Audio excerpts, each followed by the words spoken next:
Morjesta vaan kaikille. No nyt olisi tuon skooterin testiajon vuoro.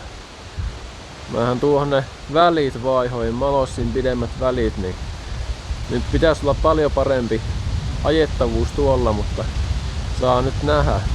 Keli on ihan älyttömän huono, tuulee ihan järkyttävästi ja välillä tulee vettä, mutta ei nyt anneta se häiritä. Käydään nyt pieni testilenkki tossa vetämässä, että saadaan edes vähän tuntumaa, että miltä tuo vaikuttaa nyt toimivuus noilla pidemmillä väleillä. Mulle kehuttiin tämmöstä Piltema 2-tahtiöljyä. Punaisen väristähän se oli. Niin otin nyt tosta testiin.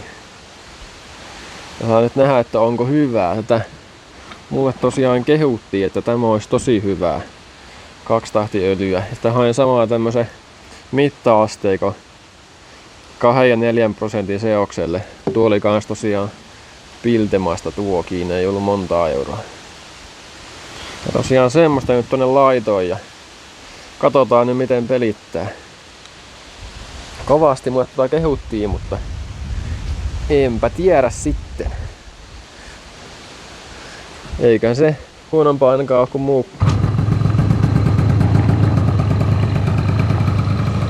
Eiköhän me lähdetä tätä testaamaan seuraavaksi.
joo, mä nyt kävin siellä testilenkillä ja on tää kyllä nopeampi nyt. Et semmoista 100 menee jollain puolikaasulle. Niin se on kohtuu hyvin, mutta tästä kävi tämmönen juttu, että tää putki täältä irtos. Että mä en oikein en päässyt ihan kunnolla testaamaan, mutta selkeästi on parempi kyllä. Ja sittenhän mä olin vaihtanut tähän muuten kevyemmät rullat. En mä sitä muistanut ollenkaan. Nyt tänne lähtee paikaltaan lähtee selkeästi paremmin nyt. Mut se varmaan vienyt huippuja sitten, että pitäisi vaihtaa ne samat rullat, mitkä mulla oli silloin ennen. Että tietäis oikeesti sen huippunopeusero, että minkä verran vaikutti nuo välit oikeesti niihin huippuihin sitten. Että pitäis ne rullat vaihtaa ja sitten putki kiristää ja sitten vaan uutta testiä.